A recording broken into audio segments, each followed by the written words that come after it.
Welcome to the initial first episode of the Edinboro Wrestling Show. Joe Lednowski alongside Matt Hill. We're in the belly of the beast, Macomb Fieldhouse. Yesterday was the first day of practice. Coming off, I don't know, was it your best? A better dual meet season?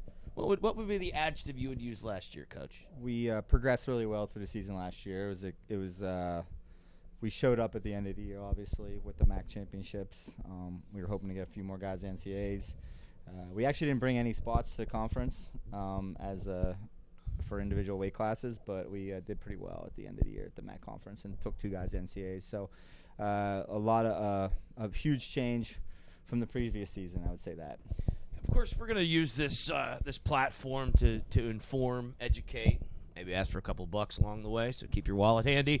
Yes. But this is behind us, right? The elephant in the room is the ever-changing landscape. Some would argue not for the better. Some would argue for the better. For the folks out there that aren't necessarily aware with some of the changes that the NCAA has made, is Edinboro in a better or worse spot or an unchanged spot since the new legislation, I guess, for lack of a better term, has been handed down? I think the landscape has changed in a sense of, where the best guys are going on a consistent level. Trying to snatch up the best guys in the country out of high school is really difficult for MAC schools like us.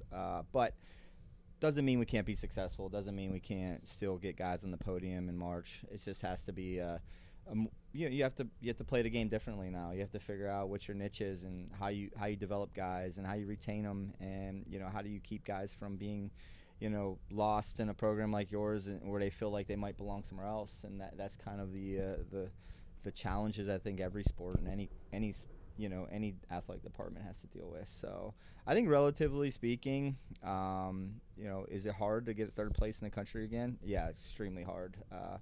What Tim Flynn was able to do is probably just as good as winning a few national titles in a row with the resources and the things he had, not too long ago, 10 years ago. So it's hard to win wherever you're at, I think. Trying to figure out that niche and build a culture that's going to be sustainable. That's the thing. You have to have a sustainable culture, a success culture to win at any sport and any athletic program in the country. But wrestling's unique, and Edinboro's a unique place, and we can do it here. So. Speaking of culture, and obviously the transfer portal is a living, breathing thing, right? But for the most part, your roster is intact with a couple of additions. Obviously, we're not going to get into the lineup, but there are some guys that are back, some guys that have departed. Colton Camacho is a coach now. Who saw that coming? Yeah, congrats to Colton. But yeah. Talk about some of the. I mean, you don't have the young roster excuse this year. Yeah, we have a mixed match of veterans, 6th, 7th year guys, and then we have some very young guys that are going to be, hopefully in the lineup, and we got some middle of the road guys. So even when I was wrestling, you had your veterans, you had your middle of the road guys, and you had a true freshman stud come in and do really well. So you have those mixed matches of abilities and experiences in every lineup. Some will be heavy young, some will be heavy older. It's just trying to put those puzzle pieces together for your lineup, and that's the key. So if you have the right puzzle pieces and you can input 2 to 3 new guys a year, 1 to 2 new guys a year in the lineup while you develop those young guys coming through, you can start putting a good team together. One guy that you mentioned, that 6th, 7th year guy, feels like Jared McGill has owned and sent kids to elementary school around here, but you can't help but feel bad for him, right? If it could go wrong, it seemed to has. But in terms of expectation, I feel like he's probably the guy that's got the biggest bullseye, for lack of a better term, on his back.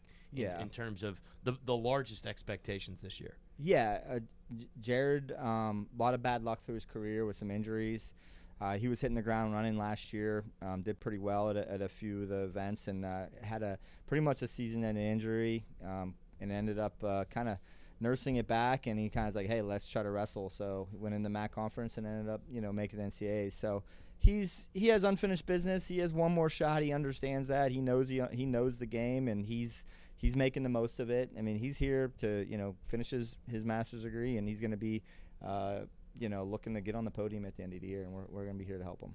Now, last year you mentioned the dual meet, but it's hard because I'm always curious. If you had your pick, you go undefeated in the dual meet season and have no All-Americans, or you don't win a dual meet, but you've got 4 All-Americans, is this a team or an individual sport? You need a good team to do well at the end of the year. So wrestling's always based upon, hey, what do you do in March? And that is so true in many ways. But there's a lot of other things that go into just being ready for March. You have to build your resume throughout the season. You have to get your guys prepared throughout the season. You have to go wrestle the best guys in the country, to get yourself to NCAAs. I tell our guys, like, hey, we're not just going to go try to steal spots at the MAC conference, which does happen. I mean, that's part of our sport. But, like, you definitely want to be able to build your resume so when it comes time entering the March championship season, you have, a good, strong feeling that I'm going to be at NCAAs regardless what happens. I'm going to be there. But also I want to go win a MAC title at the same time. So now, obviously, as close as it gets, Cleveland this year. Literally can't get any closer unless they put it in Erie.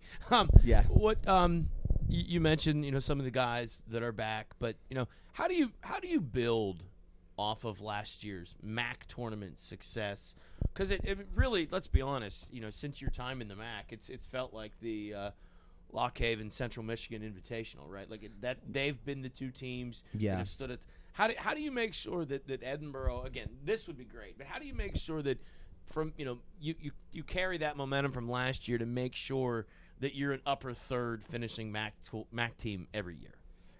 Well, you just gotta stay consistent with what you're preaching and bring new guys in that fill the void. Try to preach like, hey, we're not too bad, we're not too good. We just got to keep steady climb year in, year out. Have great summer training sessions. Get serious wrestlers. You need serious wrestlers on your roster. When you don't have serious wrestlers, you have bad culture. So we have a good group of kids that are serious about what they're doing and being business-like about their approach to their goals and their end of the year aspirations. We have those type of kids. Will they succeed in their goals? They'll try really hard to get there, and that's the point. So we want to chase those goals, and we want to be able to leave it all on the mat. Leave no stone unturned towards success, and hopefully we can keep on building that culture. Like, hey, you're expected to the NCAAs. Hey, you're expected to place in the top 3 at the MAC championships, and those expectations, we have to shoot them high, or we'll fall short on our goals. So we have serious kids, we have dedicated kids. You just got to have the right kids in your program. Right kids for my program could be the wrong kids for another program, or that's why the transfer portal exists too. Is finding new opportunities to be able to help the kids out in their next journey or whatever happens. So, but yeah, I think to sustain that and keep going after a good end of the year is a lot of things, but just having the right kids on your roster that want to be wrestling in March and shoot high and try to get on the podium and be one of these guys hanging on the wall at the end of the year. So. More to come. A big weekend, an exciting weekend, not only for Edinboro Wrestling, but friends of the program as well. We'll talk about that when we come back. It's the Edinboro Wrestling Show. I'm Joe Lednusky alongside Matt Hill. Back with more right after this.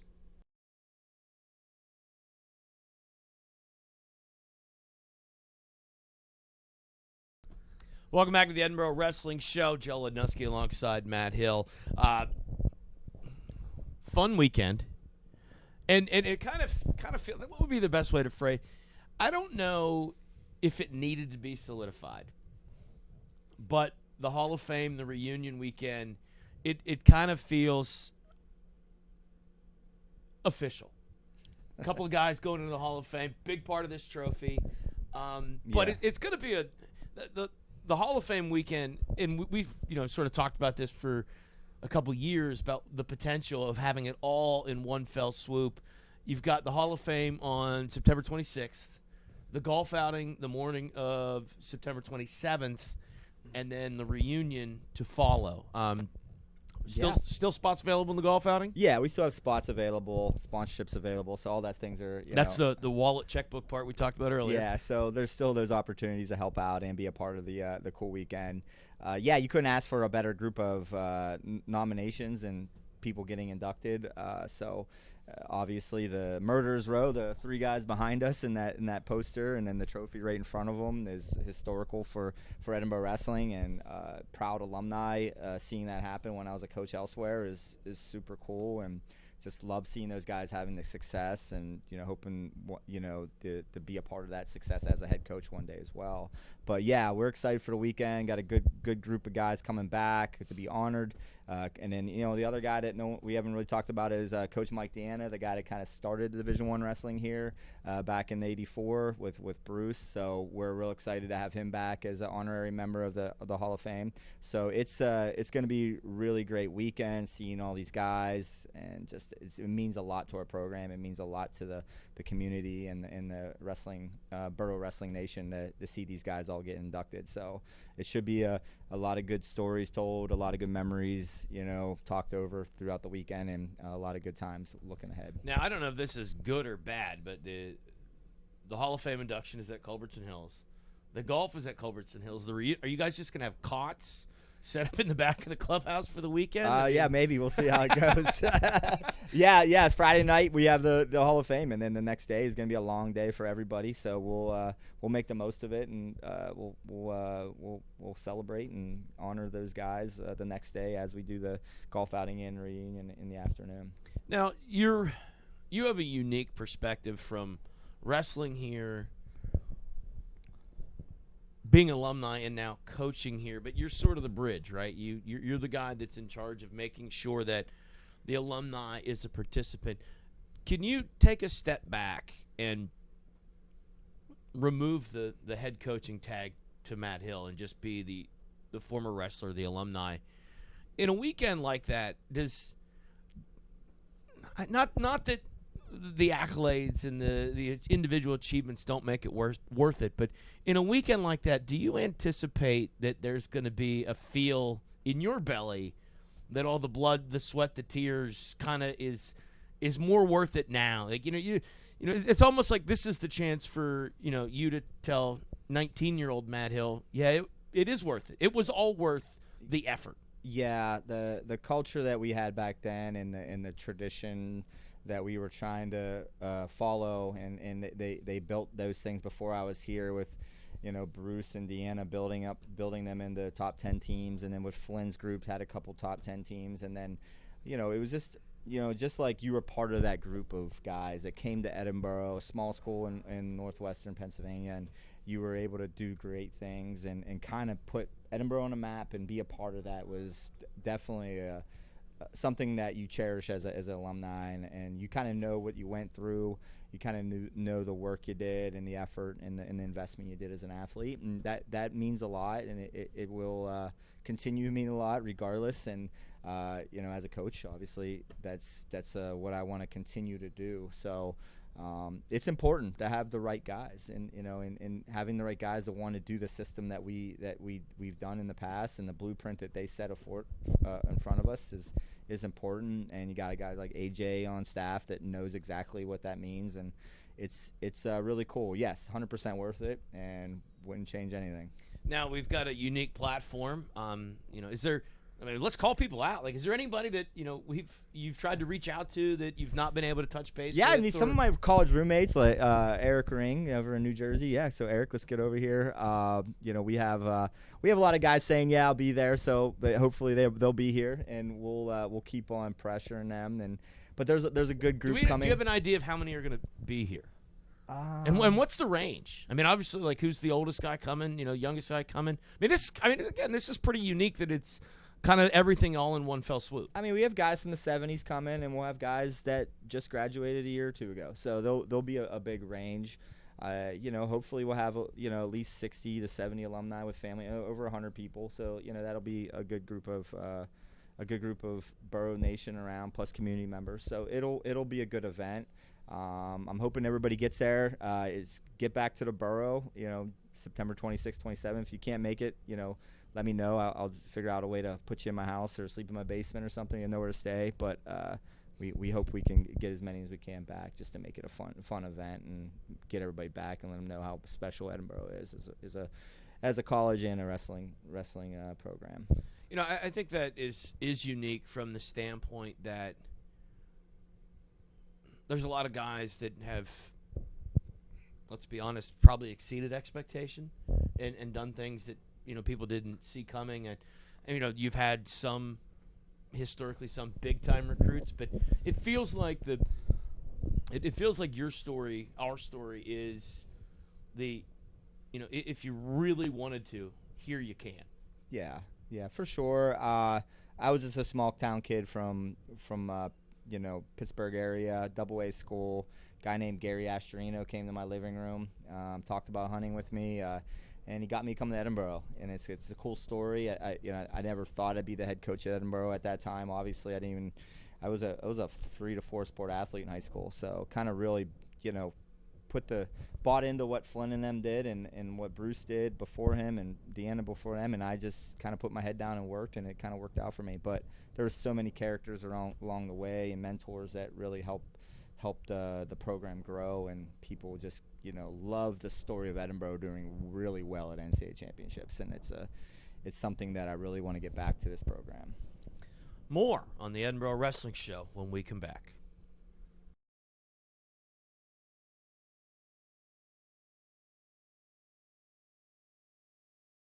Welcome back to the Edinboro Wrestling Show. Joe Ledusky now alongside, I guess, is it future Hall of Famer, or is it already done? Like, are you a Hall of Famer before you're inducted? I guess is the best question.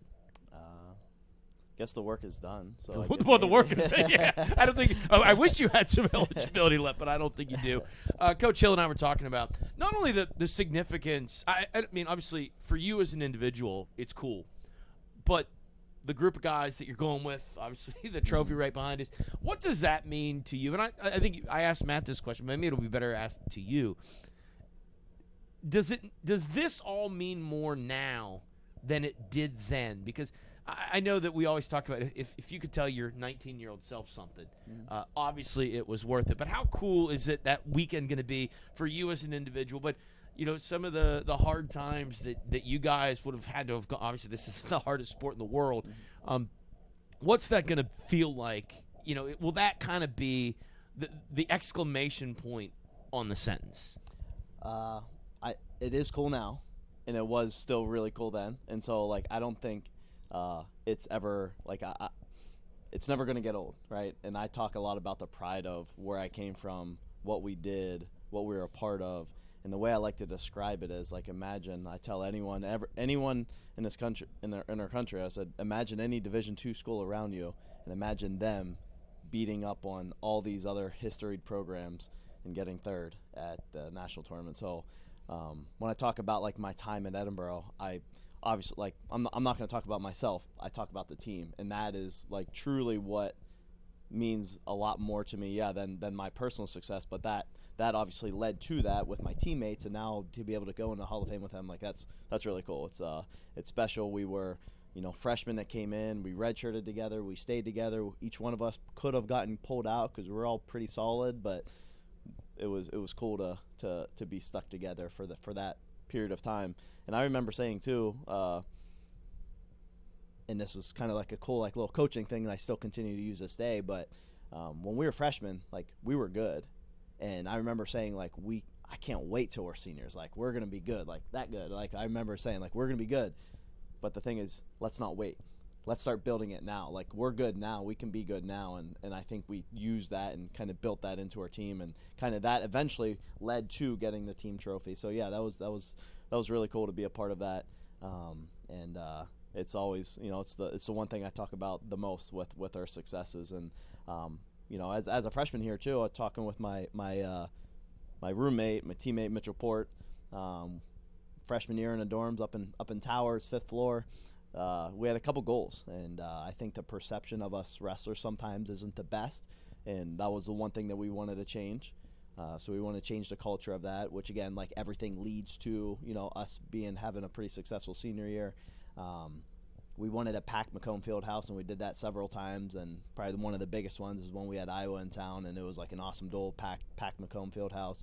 And then the last one is we wanted to be national champs. We didn't get that one, but individually, but as a team, like collectively, we were able to, obviously scoop up a team trophy, which in return, is awesome. And I do take a lot of pride in that. And obviously, I was a part of it, but I don't say that it was just us that got it done. I attribute and it's kind of cool the fact that we're going in the Hall of Fame with, quote unquote, the godfather of Edinboro wrestling with Mike Deanna. And so it's cool that he was the beginning of it, and we were kind of like that moment where we, it came to fruition where, like, we got a team trophy. Like, that's unheard of for a small school. And so yes, we were part of that team that year that got it done, but I attribute it to all the people before us. Like, I wouldn't be where I'm at now if it wasn't for the people that came before us. That gave me the motivation and the belief that, hey, you can get it done at Edinboro. You can be a part of something special. So we got it done, but they were a huge part of us being there, getting there, all the national champs and All-Americans consistently over the past 30 years. Do you remember, I remember in 2019 in Pittsburgh, Lock Haven had this buzz about it. And it felt like when Lock Haven took to the mat, everybody in the building, unless they were wrestling one of your guys, immediately became a Lock Haven fan. Did you feel that in 15? Like, because I remember, being in the media area, people were like buzzing, like, is this going to happen again? Where there's going to be this little school from Pennsylvania sort of shock the world. As a competitor, did you kind of feel that the building had sort of shifted? That everybody, if it wasn't their guy on the mat, they were rooting for you guys. Yeah, and that's one of the cool reasons I liked being the underdog is, like, people, like, obviously the mainstream, like, the mainstream fans, the people that are just like, they don't fully understand, they're going to root for the history, tradition, the logos and all that stuff.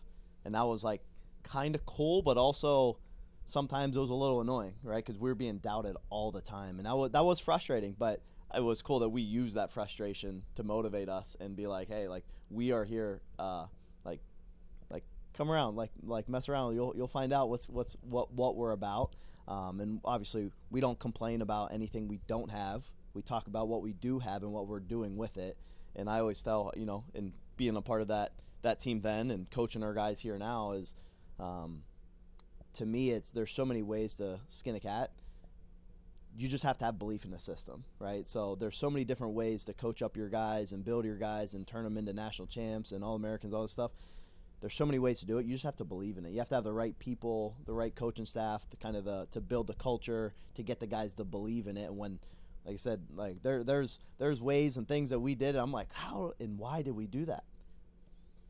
And then when I think of it, it's like, all right, like it just didn't matter. I didn't care what our coach said. If he said to do it, I might have questioned it. I might have said, like, hey, like, why are we doing this? And then they would tell us why, and I'd be like, oh, okay. Like, because I was that person that would open my mouth sometimes, and then they'd tell me why, and short, sweet to the punch, and be like, oh, okay. Like, I get it. I believe it. I believed whatever they said, and that's what I talked to our guys today about, is just believe in the system. We have a system. We have a plan. Follow it, and, if you can follow it, which is very hard to do at this level and be consistent because, with the academics and the obviously it's a Division I level, so you have to put a lot of work in because everyone's doing the work. It's like, are you willing to be consistent with that? So, there's a lot of pride in it for sure. Certainly looking forward to a fun weekend. AJ, congratulations. Of course, we'll be talking to you throughout the season. Final thoughts with Coach Hill when we come back. It's the Edinboro Wrestling Show. Back with more right after this.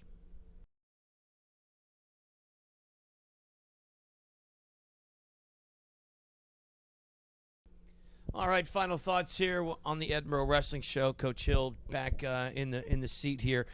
We'll have time to get into this upcoming schedule and some of the tournament trips and whatnot. But again, this is a kind of a unique way for you to make the ask.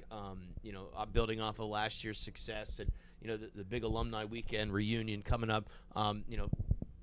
Tell the people, this is people are going to watch this that may not, but how do you get involved if you want to be a sponsor and just sort of a plea for more involvement because again, the only way that the program can really grow is with the outside contributions and kind of uplifting it. So this is the infomercial portion of the show. Yeah, if yeah. you wanna be a Obviously, sponsor. we always need help, and that's the lifeline of our program being successful.